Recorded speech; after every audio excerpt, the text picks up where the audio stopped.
Hriday Nakhate, Managing Director and Co-founder of Can Innovations Private Limited. So rehabilitation involves a set of interventions that help optimize functioning for patients, and it helps people with disabilities get used to the environment and work with the environment around them.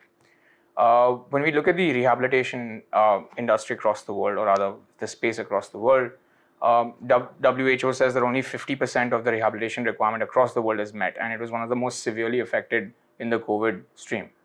With COVID coming in fact, India has had a positive change. People have become more aware of these rehabilitation services like physiotherapy, occupational therapy, due to the sedentary lifestyle that was brought in by COVID and the problems that followed after.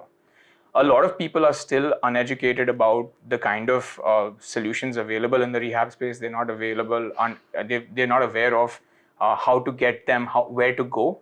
But this is slowly changing. The last 10 years has already seen a change in the sports and the MSK space. But we are looking but in the neuro and other spaces also, this will soon follow. People are now able to access physiotherapy directly, usually on word of mouth, or several things. They don't have to always follow the traditional pattern that was originally seen, and that's something that we are seeing as a migration in India at least. Across the world, I think physiotherapy has been always a very vital portion of their training and in terms of recovery protocols. I think Australia is a gold standard for sports, especially.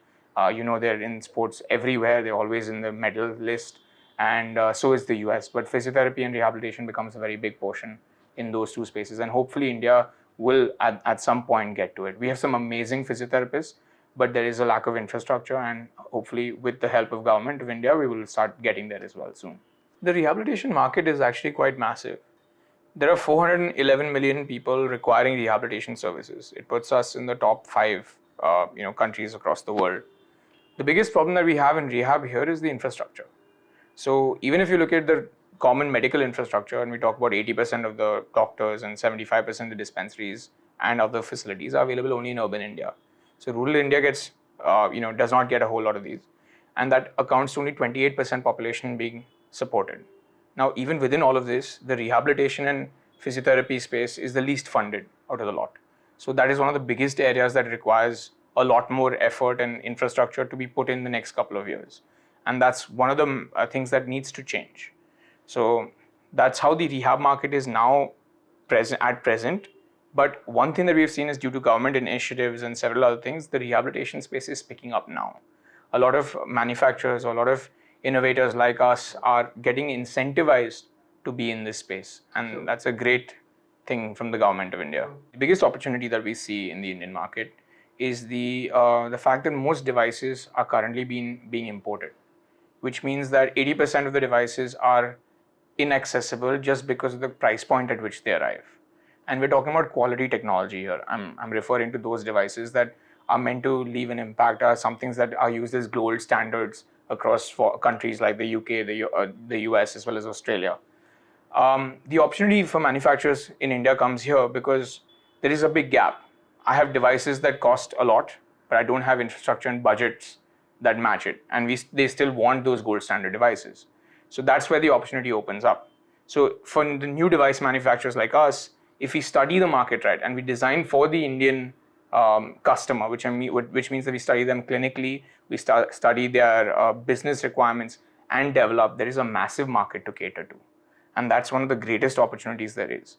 The only thing that we do see as a threat or a negative part in this market is that there is still an over-reliance on Western goods. What I mean is that we see a lot of diagnostic tools that have been there for many years, 30, 40 years. And it's going to take time for all of us Indian manufacturers to catch up to that. But there is the kind of network and infrastructure required to make sure that happens is something that is growing, but not enough. So it needs to grow a little faster so that we get the right network. If we are also looking as a company as well, we're interested in doing a lot of research. And that's something that we're hoping that is going to lead to us becoming a gold standard system accepted not only here, but worldwide. So when we started off, we had a wireless device called it was the Ohm 3000 wireless. It came in with a tablet. It had several features. But as we came to market, we realized that price sensitivity was one of the important requirements in India. And we also wanted to go and navigate towards a space wherein we were able to do live biofeedback, which is using gaming, working on rehabilitation, or showing the patient instantly as they're making movements how their pressure transfers. So we eventually moved to a wired system, which also made it a lot more affordable for our clients in India, and that's how the spread started increasing significantly. As we look to the next part of it, we also are looking into getting into custom orthotics, as well as getting into upper body gaming, as we talked about. So today I'm already dealing with lower body and balance and posture and strengthening games. Now I'll also be looking at upper body gaming in the next couple of years.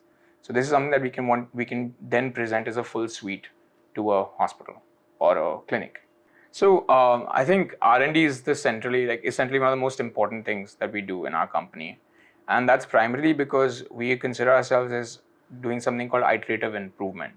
So today, when I've put out 60 devices in the market, and tomorrow when that number becomes 300 in the next year, I'm going to have a lot of information that comes back from the client saying what else can we do with it, because clinically they'll be all utilizing it in different ways. So R&D to me is very important, because once it comes from clinical input and we're able to match it, we need to be able to match it from a technical point of view. So what else to add after that? So today I'm not interested in leaving this as a stagnant product. So when we started off, we focused on lower extremity. Now, as a company, we have a few more innovations coming up in upper body gaming, rehabilitation, which is where we're able to also start training other muscles, not just the lower extremities. So this is something that is a very central portion that we really enjoy, because that's how it keeps all of us in our company also connected to our doctors, to our clinicians, because we can always develop based on the market requirement.